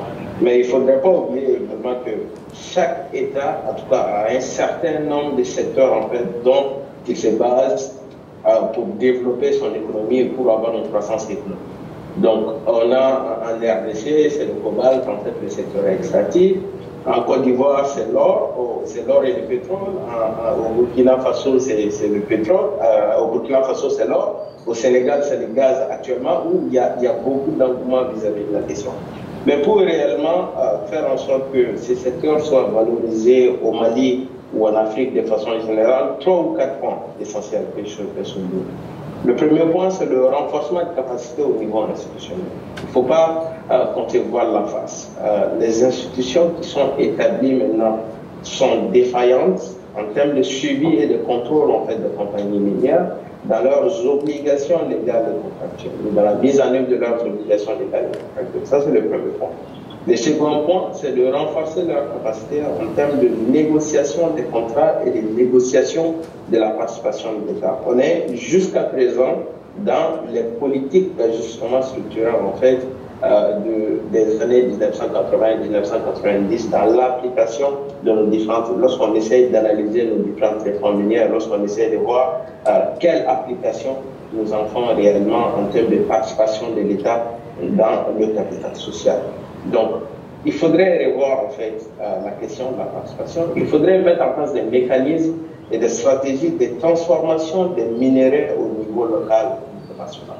C'est là où se trouve réellement la création de la valeur ajoutée.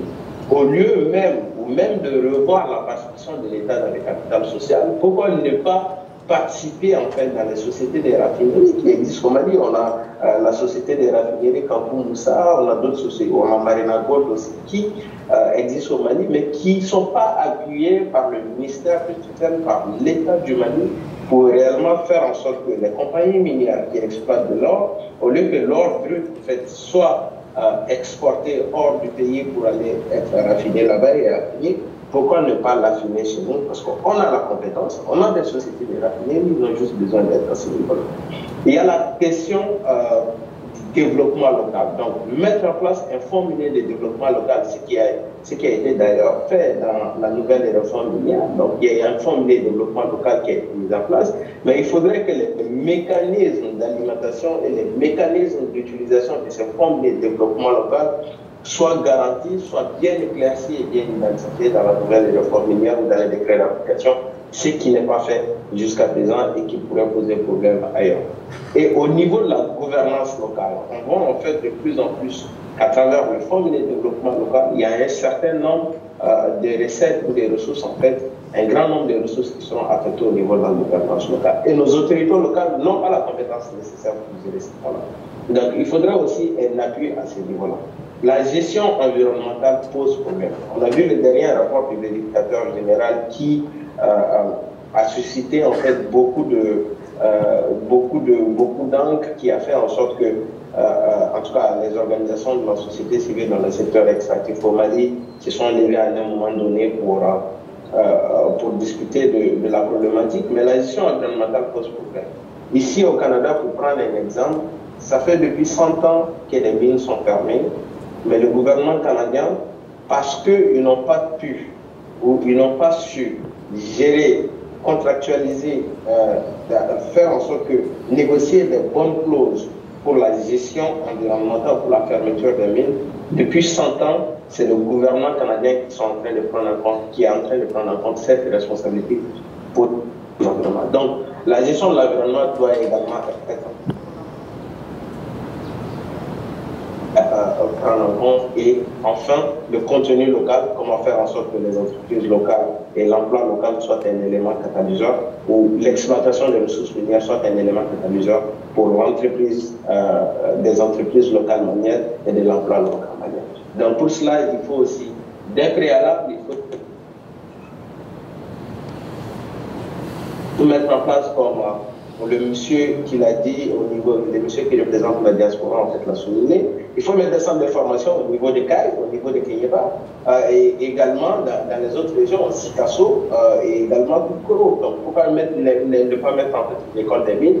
On avait parlé, où le gouvernement avait signé à un moment donné qui aurait à avoir en tout cas une école africaine des mines au Mali, mais jusqu'à preuve du contraire, on ne voit pas en fait cette école africaine des mines. Donc il y a aussi ce travail de fond qui va être effectué, cet appui de fond qui va être effectué au niveau des entrepreneurs maliens, faciliter l'accès au financement, diminuer les taux d'intérêt. Donc ça aussi, c'est un point essentiel. Et les établissements financiers maliens ne peuvent pas ou n'ont pas la capacité de soutenir ou de financer les sociétés minières au Mali. Donc ça aussi, c'est un problème en fait majeur dont on doit réellement prendre en compte pour faire en sorte que les bénéfices, en tout cas qui seront réalisés, restent au Mali.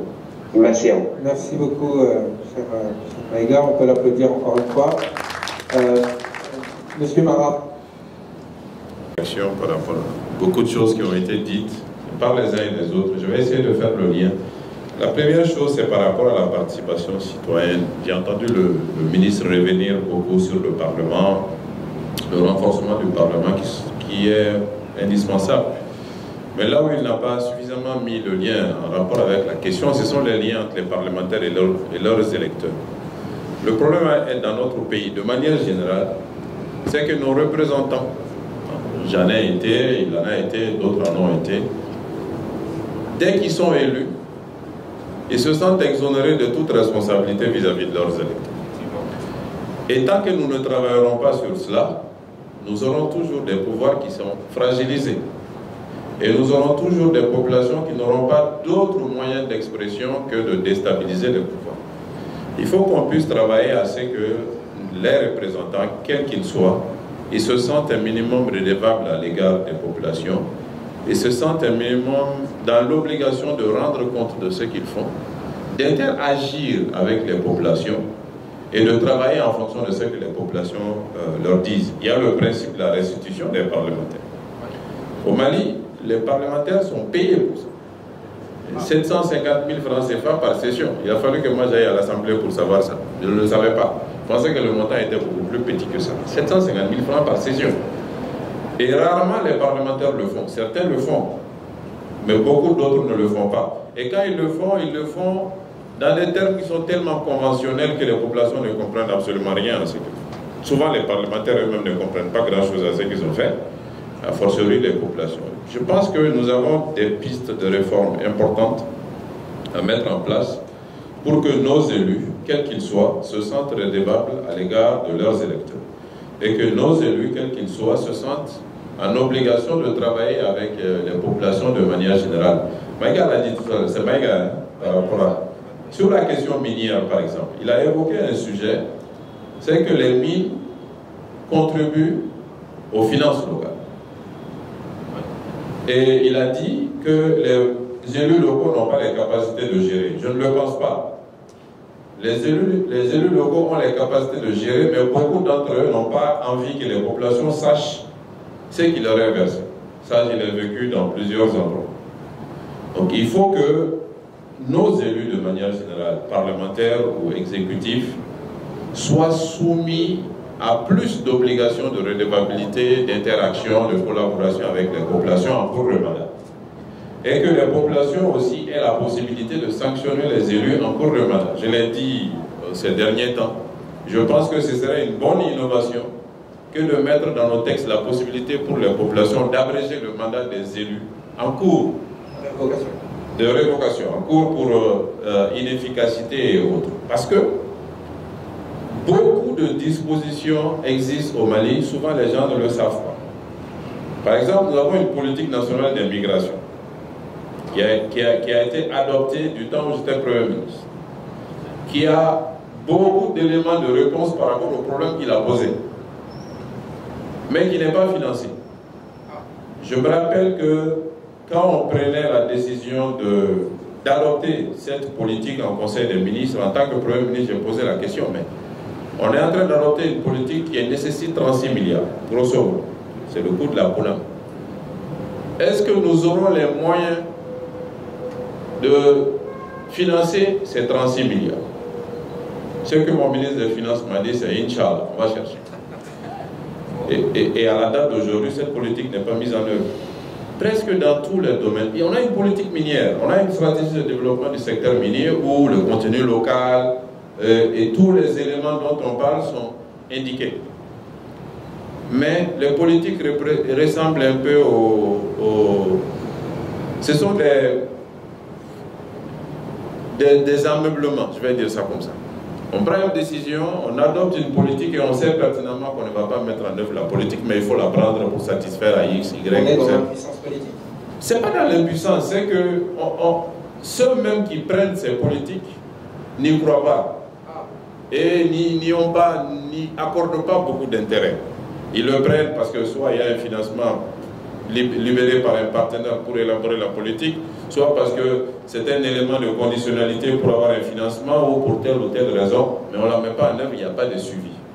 S'il y avait plusieurs possibilités pour les populations, la diaspora par exemple, de s'assurer que la PONAM est mise en œuvre, et si elle n'est pas mise en œuvre, qu'elle puisse agir afin que ceux qui doivent mettre en œuvre la PONAM le fassent ou soient sanctionnés, je pense qu'on arriverait progressivement à une sorte de responsabilité publique dans notre pays. Ça, pour moi, c'est l'un des éléments les plus importants de la crédibilisation de nos institutions et de la restauration de la confiance entre la population et les élites de manière générale. Très rapidement, par rapport à ce que Tchambel a dit, les tickets président-vice-président existent dans beaucoup d'endroits en Afrique déjà. Sauf que c'est dans les pays anglophones. Le Ghana, par exemple, vient d'élire un ticket. C'est vrai, on a vu Nana Akufo-Addo et John Dramani Mahama, mais c'était des tickets. Chacun avait un vice-président et c'est le président et le vice-président élu. Le Kenya, c'est le cas. La Tanzanie, c'est le cas, et ainsi de suite. C'est vrai que c'est des pays anglophones. Nous n'avons pas cette habitude. Et moi, depuis 10 ans, je me demande ça. J'ai écrit dans mon livre sur l'État, tome 2, qu'il est souhaitable que le Mali aille dans un système plus proche du système américain, qu'on élise le président et le vice-président et qu'on supprime le poste de Premier ministre. Et ça, je l'ai fait, je l'ai demandé avant d'être Premier ministre. Et maintenant, après avoir été Premier ministre, je suis encore 200% d'accord qu'il faut supprimer le poste de Premier ministre. Donc voilà un peu ce que je voulais dire par rapport à ces différentes Merci beaucoup. Dire, monsieur Tchal, avez-vous... bon, vous n'êtes pas obligé de le faire, mais si vous le faites, ça fait plaisir. Voilà. Mais encore une fois, merci pour vos applaudissements. Avez-vous des réactions? On va essayer d'écouter au plus possible, 2 minutes, 3 minutes chacun, pour qu'on puisse laisser la parole.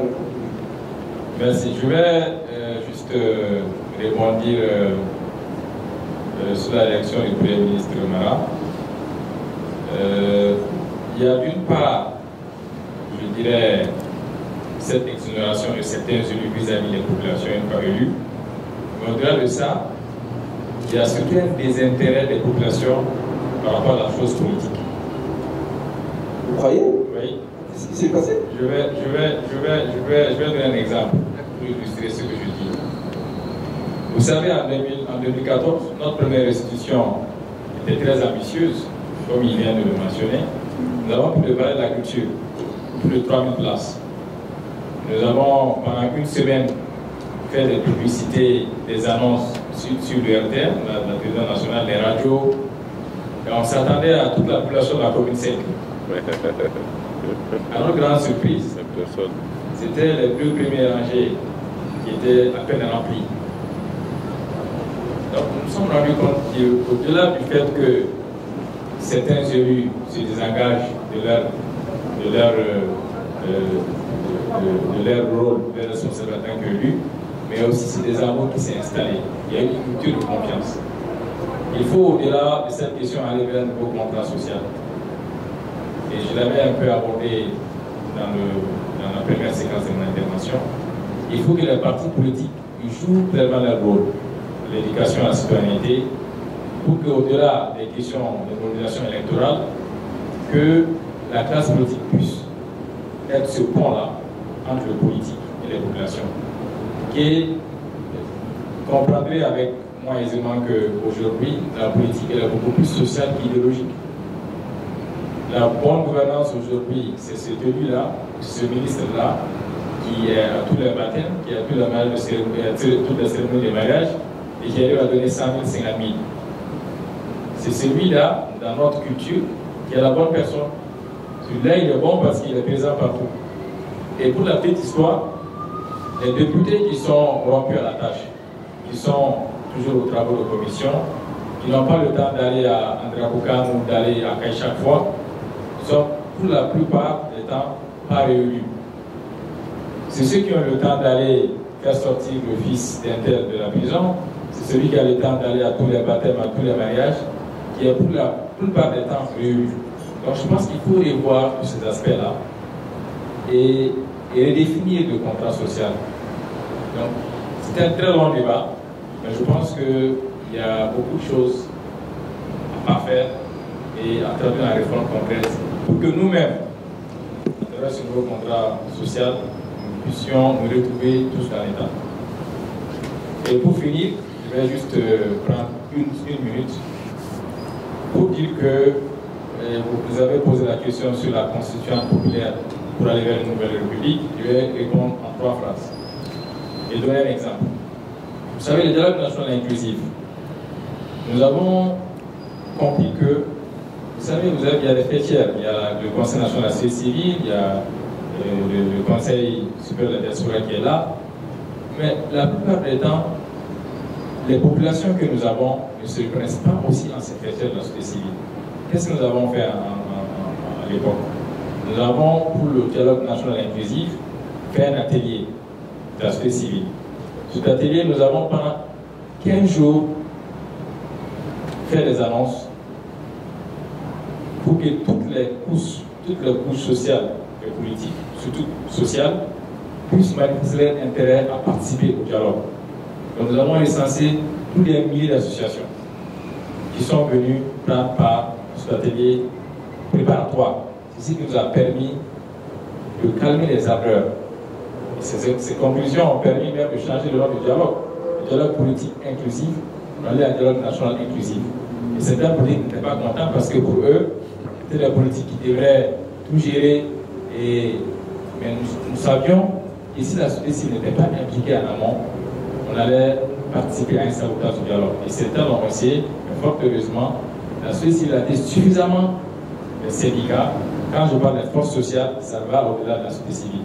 Ce sont les syndicats, c'est toutes ces personnes, femmes et hommes qui sont là, qui ont un mot à dire et qui peuvent influencer le cours des choses.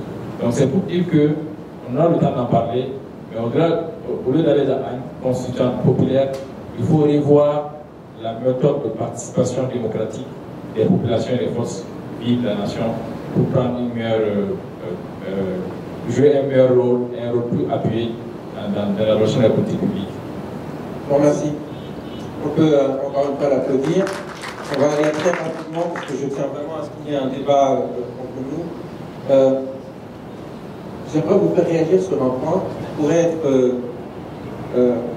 repris dans la salle. Je vous ai posé la question. Comment concrètement faire en sorte que l'argent qui vient de là-bas puisse être utilisé pour le développement ici? Moi, je suis issu d'un village. Je connais très bien mon village. Et il y a parfait. Je participe au réunion au foyer, on envoie de l'argent, via le groupe. Si vous demandez à mon père, ou si vous demandez à n'importe quel chef de village de pousser les gens à envoyer leur argent qu'ils envoient à leur mère, à leur papa et autres là-bas via la banque, ils accepteront pas. Ils préfèrent l'envoyer via ce qu'ils appellent les fax au foyer. Il y a des milliards qui passent par là-bas en souterrain, plutôt que de passer par une institution digne de ce. Comment on fait alors pour que cet argent soit récupéré et puisse bénéficier au développement? Merci. Alors, je vais répondre à cette question. Je ferai une autre réponse. Et 80% de l'argent envoyé par la diaspora est destiné directement à soutenir le foyer. D'autres vont aller jusqu'à 10, jusqu'à 90%.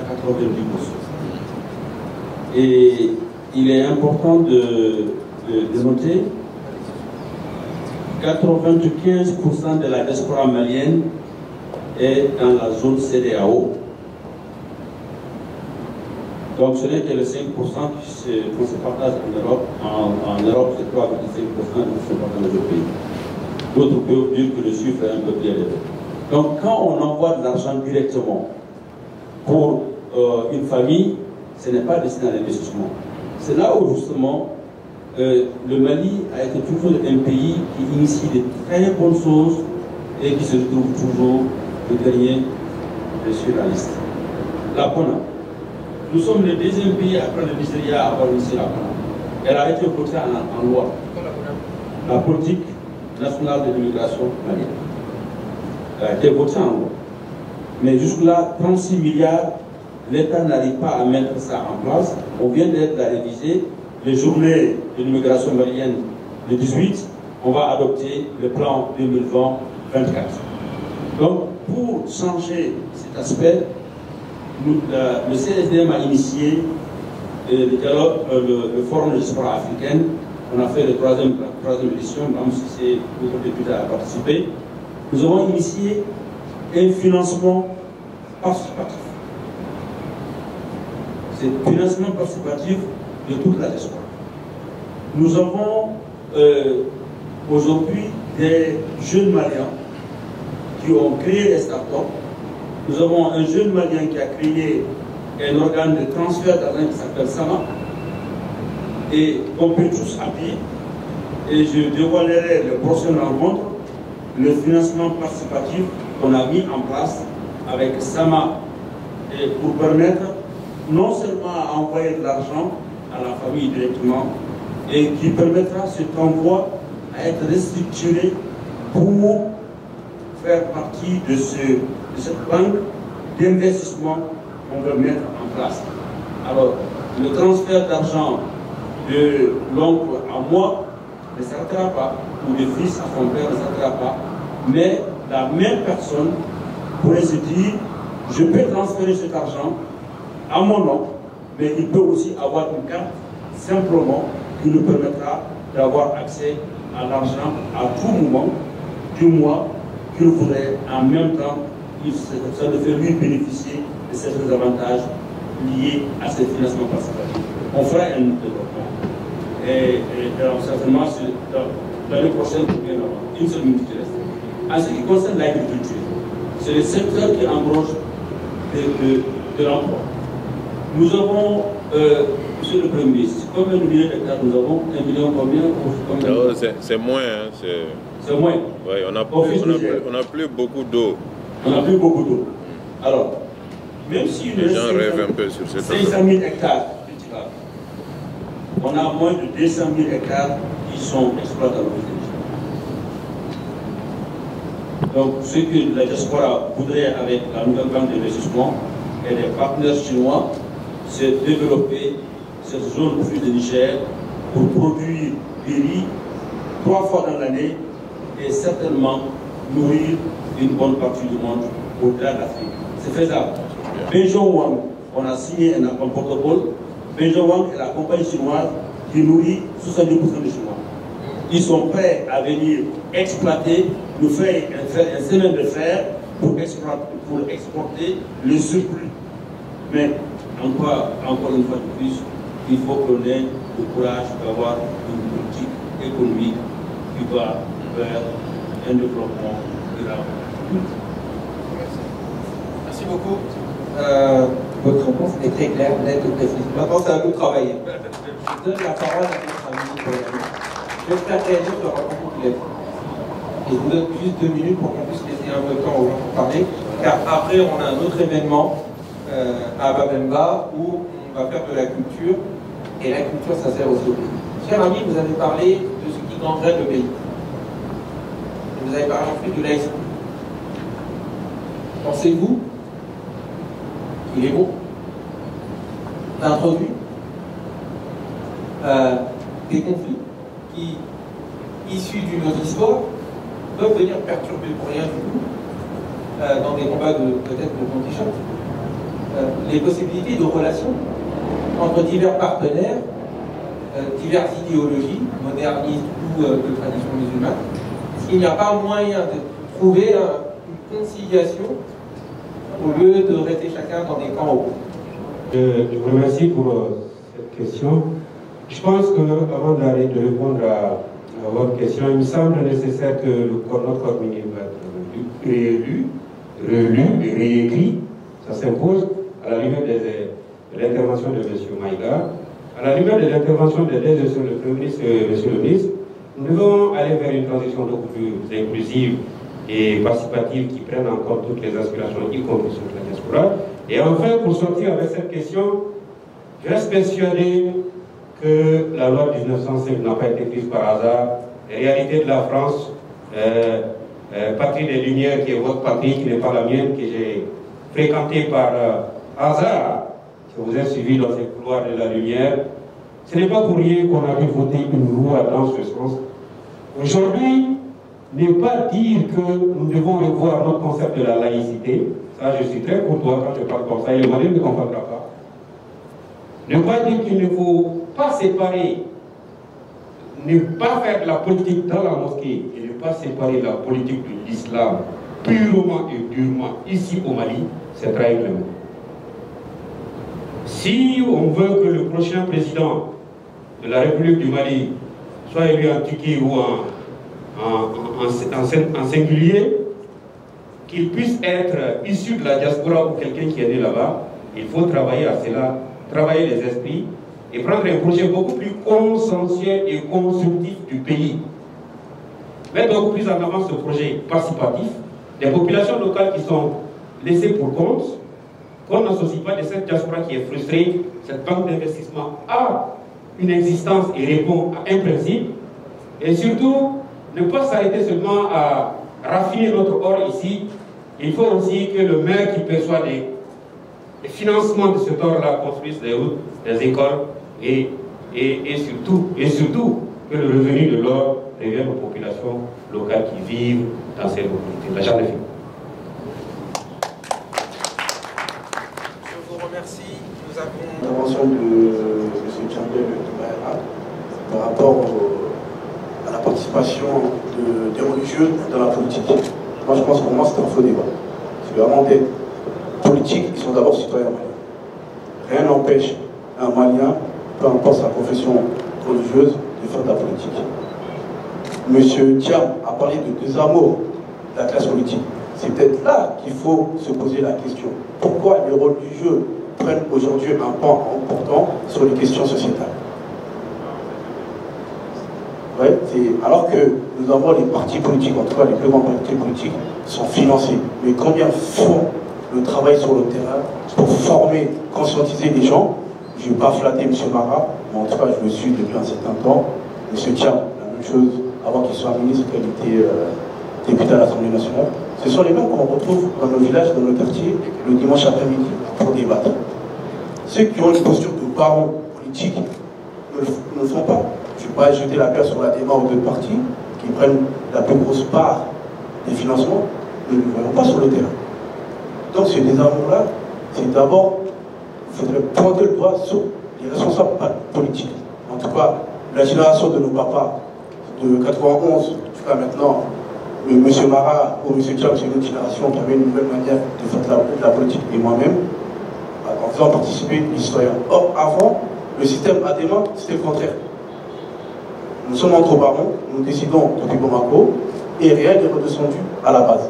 Donc, je demanderai à M. Campbell, dorénavant, de plutôt taper sur la classe politique, plutôt que de taper sur les religieux, parce que les religieux ne sont que la conséquence de ce que la classe politique n'a pas pu faire. Merci beaucoup. On peut l'applaudir. Madame Traoré Alain Keita, je suis la directrice de publication du quotidien Nouvelle Horizon. J'ai une question que j'adresse à Monsieur le Premier ministre Moussa Mara. Or, vous dites que malgré les efforts macroéconomiques, on n'a pas de politique. On n'a pas eu de politique pour faire face à ce bond. Comme vous avez dit, depuis 30 ans, il y a eu ce saut dans tout ce qui est économique. Mais je veux savoir qu'est-ce que vous, en tant qu'économiste, d'abord, qu'est-ce que vous avez fait quand vous êtes devenu Premier ministre. Et je veux aussi savoir qu'est-ce que vous pensez de la corruption. Est-ce que ce n'est pas tout ce que le Mali vit aujourd'hui, est-ce que ce n'est pas dû à la corruption qui mine la société? Et ça, c'est la question adressée au PM, Moussa Mara.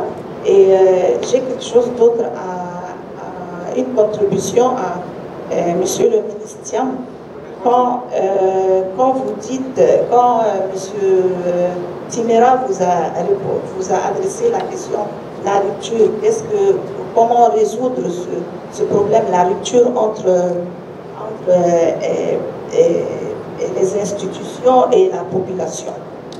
Ça veut dire comment restaurer la confiance entre les institutions et le peuple malien ou la population. Vous, à mon avis, vous n'avez pas répondu à la question. Vous avez 5 secondes. Moi, je crois que vous avez relaté les étapes qui nous ont menés au coup d'État du mois d'août. Et vous avez oublié de dire pourquoi il y a eu cette rupture de confiance entre la population et les institutions. Et je crois que M. le PM Moussamara a répondu quand il a dit que quand il y a des députés qui viennent, ils oublient qui les a élus et de là où ils viennent. La même chose, les ministres, quand il y a un ministre qui vient, il s'enrichit en un clin d'œil et il oublie même, ça veut dire la raison pour laquelle il est là. Alors, je ne veux pas être trop long. Je crois qu'on est tous des Maliens et on sait la réalité. Et Monsieur le Premier ministre Moussa Mara, s'il vous plaît, est-ce que le chef d'État actuel, il n'est pas un président démocratiquement élu, est-ce qu'il a le droit de prendre l'avion présidentiel pour aller faire le tour du monde avec l'argent des problèmes? Voilà, merci. Merci. Alors, la plateforme Kingi Visio, les 30 dernières années, les Maliens semblent avoir perdu le sens de la discipline. Or, sans discipline et sans respect strict des règles, comment peut-on avoir des institutions fortes? Est-il possible de réintroduire la discipline comme valeur forte au Mali? Et comment cela est-il possible compte tenu de la culture malienne profondément sociale? Une réponse du panel? Ça va être compliqué. Attendez, ou alors tu me laisses prendre 10 minutes.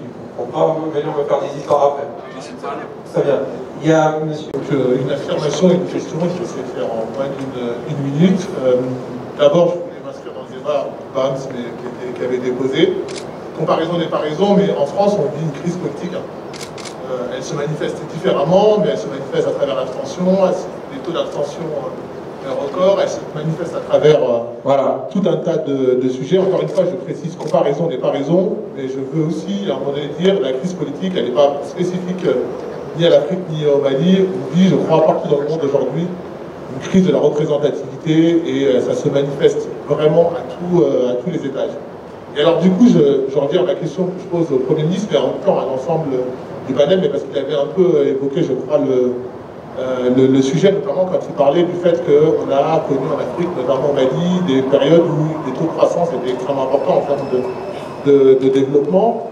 J'en viens, parce que la question elle est extrêmement bien choisie, même si je pense que ça pourrait faire l'objet de 3 jours de débat. Je continue de penser, y compris à travers ce qui a été dit, que finalement il n'y a pas de lien, de mon point de vue, entre la croissance économique et la difficulté aujourd'hui des institutions à fonctionner.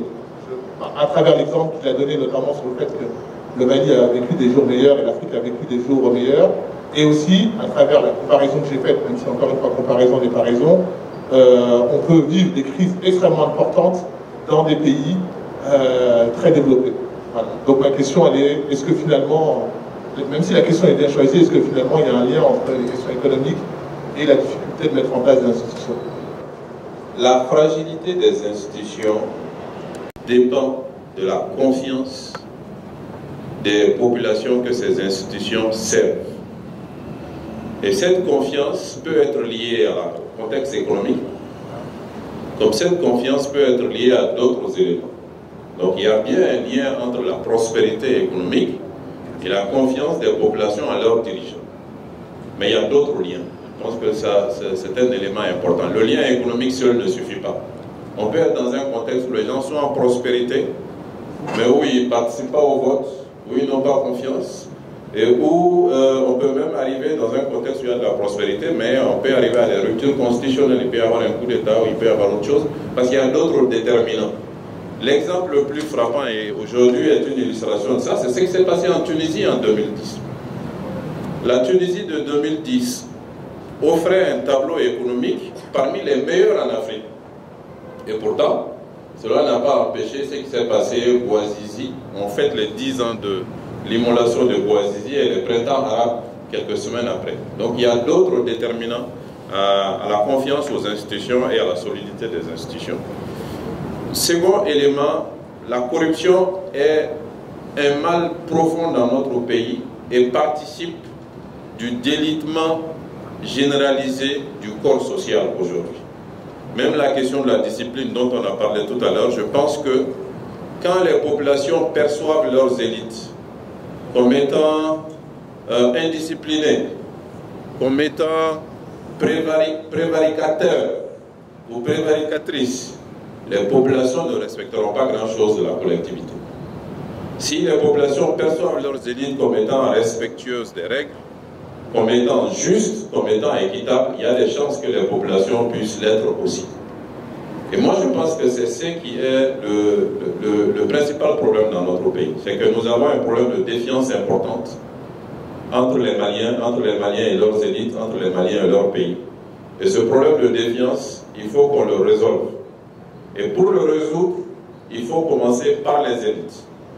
Moi, je ne suis pas partisan du fait qu'il faut un nouveau type de Malien, il faut reconstruire le Malien d'abord, il faut que nous ayons des élites un tout petit peu plus responsables, un tout petit peu plus efficaces, et que les populations puissent avoir un tout petit peu plus confiance et que nous entrons dans un cercle vertueux.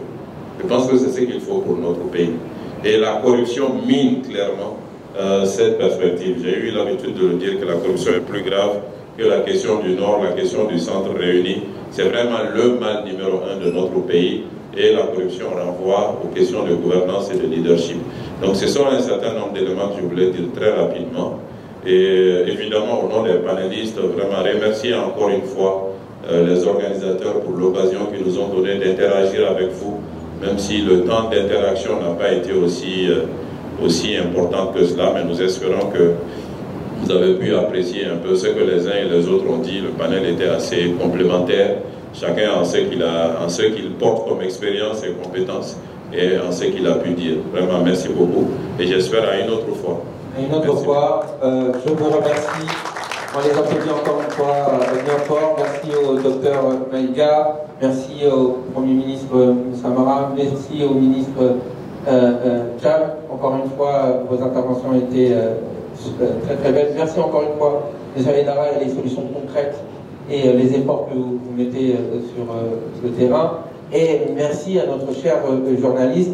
Vous nous avez montré à travers vos questions impertinentes la place que vous devez jouer dans cette société. Je remercie encore une fois le public. On peut s'applaudir.